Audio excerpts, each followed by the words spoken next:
Inlays is a process of fitting one part within another.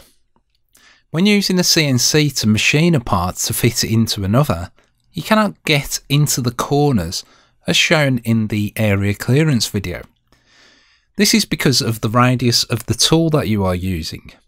The mating piece would not have the same problem on the same corners, so when that part was fitted into the pocket, it wouldn't fit together.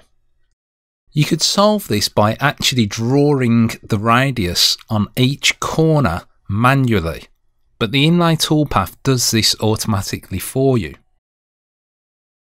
Here you can see a table that I want to make and have the fleur-de-lis area in the centre as a different material, so I'm going to do this as an inlay.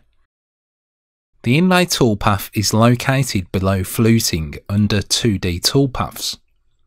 When you select it, it will open a dialog called Inlay Wizard, which asks you whether you would like to do a female or a male part and what type. For this example, I'm going to create firstly a female pocket.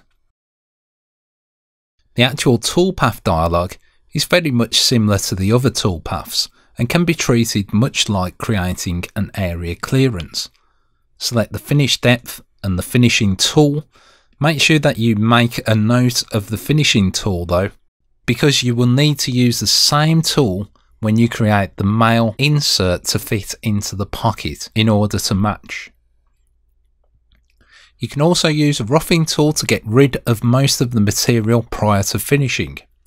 Again, you can choose the strategy and select Calculate Now.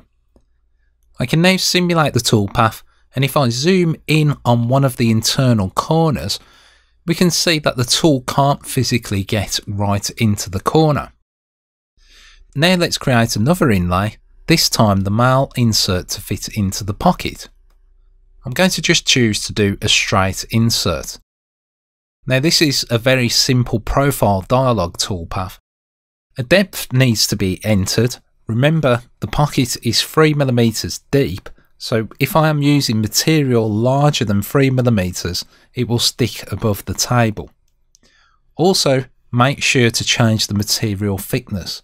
The allowance lets you enter a figure, and this can be a negative figure if you want to take a little bit more off the material of the male in order to fit into the pocket, rather than it being size on size, which definitely would not fit.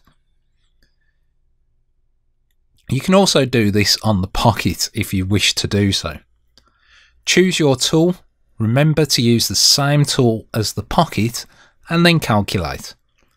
Now if I simulate this, you can see that it has basically cut the parts out, but if I zoom into what would be one of the internal corners on the pocket, where the tool couldn't get in, you can see that the corner has automatically been rounded off, meaning that the piece will fit into the pocket without having to manually sort out the corners for fitting.